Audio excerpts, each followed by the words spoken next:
Okay, so let me introduce Mr. Michael Žantovský, who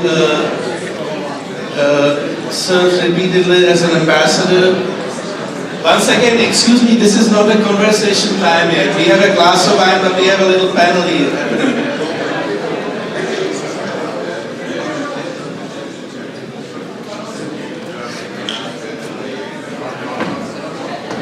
Okay, once again, let me introduce Mr. Žantovský, who served repeatedly as an ambassador of Czech Republic to the United States and to Israel, and currently serves as an ambassador in London. And he also was a senator and chairman of the political party, but he was also a very close associate of Václav Havel, especially very first years and first months after the revolution and during the revolution days. And the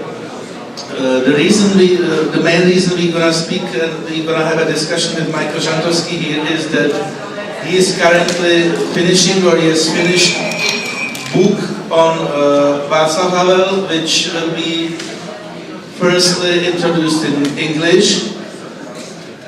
I believe it's gonna be very soon. He's gonna tell us when it's gonna happen. And since these Václav Havel European dialogues are focused on Europe, we all know that thinking about Europe, speaking about Europe, writing about Europe was a major part of Václav Havel's personality, and so it is definitely also a major part of Michael's book on Václav Havel. So I would like to ask him first, what were your reflections and what were your conclusions about Havel being a thinker of Europe and being a European thinker? So what were your conclusions when you were reading all his essays and speeches, and think about them from current perspective? Well, thank you, Jan. Can you hear me?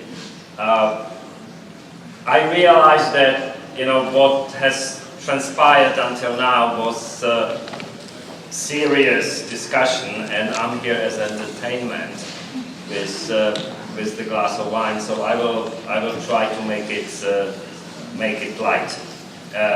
Havel was definitely a European thinker. He was definitely a strong supporter of Europe, but I think Peter Pithard said right at the beginning that he was also critical of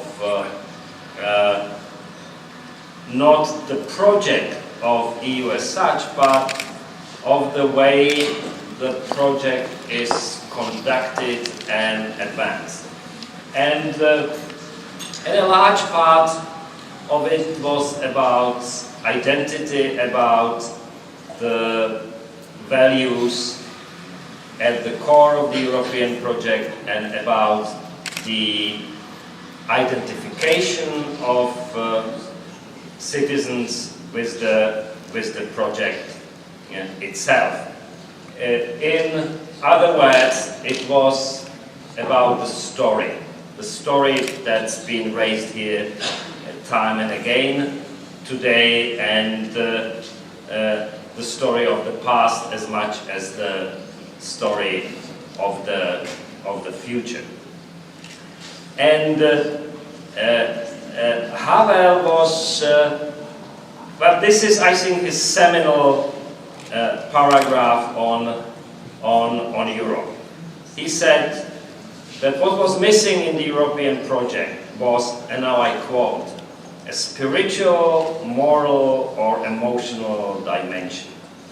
Various great empires which have brought some benefits for mankind were not only characterized by their methods of administration and of organization, but were invariably imbued with a spirit, idea, ethos, and I would not be afraid to say charisma that in turn gave rise to their structure.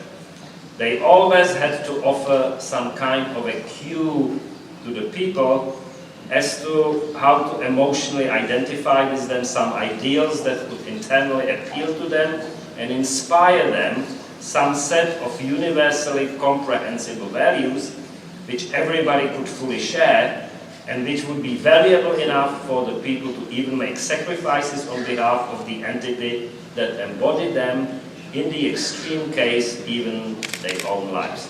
Unquote. And the question, I think, in the crisis that some of the speakers talked about today is, what are these universally comprehensible values, and are they internalized by the people? And many of the speakers spoke about various problems and difficulties with that. But as far as I'm concerned, Mr. Rouček gave as good a definition of the European values as I've ever had: civil rights, human rights, democracy, rule of law, solidarity. And we can argue about the exact definition of some of these terms like solidarity, but I think we will agree that this is the core. The problem is that some people or some groups of people may have a tendency to overload the definition, the common definition of what we understand under European values, and in doing so they will lose a number of people who cannot identify any longer with some of the additional values or some of the specification of the values that they offer. So this is the internal dimension of the European Union. There is the external dimension as well, and it also has to do with the story. I sometimes wonder why we Europeans find it so difficult to cite some of the historically recognized aspects of our story and claim them as our own. And to illustrate the point, I mean, you remember the debate during the European Convent and the debate about the European Constitution, about whether our Judeo-Christian legacy should be embodied as part of the Constitution, as part of our common story. And I wondered why some people found it so difficult to identify with what is not the whole story, because there were other parts of the stories as well, but it's, undoubtedly a part of the story. And another example of our reluctance to claim our common heritage is any euro banknote. If you look at the euro banknote, instead of the monuments to European civilization that are everywhere around us, from Greece to Stockholm and every place in between, what you see are generic structure that could occur everywhere and represent anything, but we don't represent our own heritage and our own legacy. And that has to do with another thing that was important for Havel, that he thought of the European story as a larger story. And he protested time and again to the idea of Europe as an exclusive club, and even less so as fortress Europe, but as an integral part of a larger whole, reflecting, and now I quote again, an inherent connection between the civilization of Europe and that of continental North America. And we very rarely these days refer to North America as a part of our story. I mean, you can hear about America as a competitor, as a different kind of an animal, but not as an integral part of the European story. And I personally believe this is not to our benefit. And Havel further proclaimed, and this is topical today, that, again I quote, that no future European order is thinkable without the European nations of the Soviet Union, which are an inseparable part of Europe. And he explicitly mentioned Ukraine, Moldova, Belarus, and other parts of Europe east of us. And that, I would say, is the responsibility and the task for the Europeans today to take seriously and to do what we can to help this larger integration happen. But finally, to complicate the picture a little, Havel has always claimed that Europe is not an endless concept, that for Europe as a mission, for Europe as a concept to work, it must have some limits and some borders, and he, in various speeches and writings, more or less identifies those borders. And what is slightly controversial about it is that Havel was a bit of a Huntingtonian. He didn't like to speak about conflict or clash of civilizations because that was too radical for him. But he, times and again, spoke about civilizational okruhy, circles,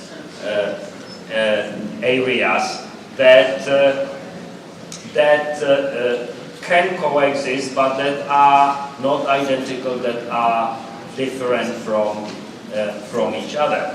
And the problem is that most people never read Huntington. If they read Huntington, they would realize that Huntington himself doesn't speak about conflict, but speaks about coexistence of civilizations, and actually warns that the conflict comes about when we try to impose the values of one civilization on another civilization, and that is something that Havel would probably not argue with. So Havel thought of Europe as a concept, a mission, and finally a civilization imbued with certain fundamental values, and I think most of what he said and wrote about Europe is still topical today. Thank you. Okay, so you promised actually to be a little bit entertaining. I mean, it was excellent, but it was not. Did you find anything entertaining about Havel's thinking of Europe? Because Havel, as such, and we knew him very well, was a very entertaining person also. Well, you know, Havel was a playwright of absurdity, so and he loved to find absurdities everywhere, in his own midst, in the Prague castle, in Czech politics, in the Czechoslovak federal politics, and quite obviously he found quite a bit that was absurd in Europe, including some of the directives on how things should look exactly and how long people should work or should not work, and what this is a dated discussion now, it's historic, but what shape of bananas are good and what macaroni are the real macaroni. But I think that if he lived today, and I miss him almost every day I read the newspapers, he would still find a few things that are funny. Okay, thank you. There was a book published on Václav Havel from former director of Václav Havel's library, Martin Putna. There's been a book published by Daniel Kaiser, and there have been a few other books. A lot of people are projecting their own ideas and ideological tendencies into writing about Havel. Putna's book is excellent, but one of its conclusions is that Václav Havel actually is in a way an ultra-Christ, which is a very peculiar kind of pre-Protestant, I would say, religion, or post-Russitian or something, I'm not a theologist, which is a very peculiar interpretation. I know you and I could have witnessed that being an ambassador in Israel and in London, that you grew a little bit, or actually a lot, Eurosceptical than you yourself used to be. So how did you restrain yourself from your own interpretation about Havel and from your own philosophy about Europe, because you were writing a book about Havel? So how did you manage to not to project yourself into the book? Okay, because it's always a temptation and it's normal. Sure. I'm not critical. Sure. These are several questions, but first I should say that I don't really think I grew Eurosceptical, more Eurosceptical than I used to be. You know, I believe I share the same enthusiasm and the same concern about the European project that Havel did. I think it's a great project. It's the best thing that has happened to us Europeans for the last 50 years, but I think it has a potential that has so far been unfulfilled. And also in the current situation, I think it's not enough to argue about the benefits, which are without question that the European project has brought us, because a writer I admire once wrote that the past has no value if the future is not as good. And my concern is not with the past of the European project, my concern is with its future, and I think I'm not the only one who has some concerns. But I definitely don't want to project my thinking or my concerns into what I wrote about Havel. I try to stay away from that. I try to erase myself from the book as much as I was able. I'm not claiming to be discovering a brand new Havel. Most of the things I write about are quite well known, and many are indisputable. I'm trying, there are two things I will mention that I am probably trying to do, and they cancel each other out.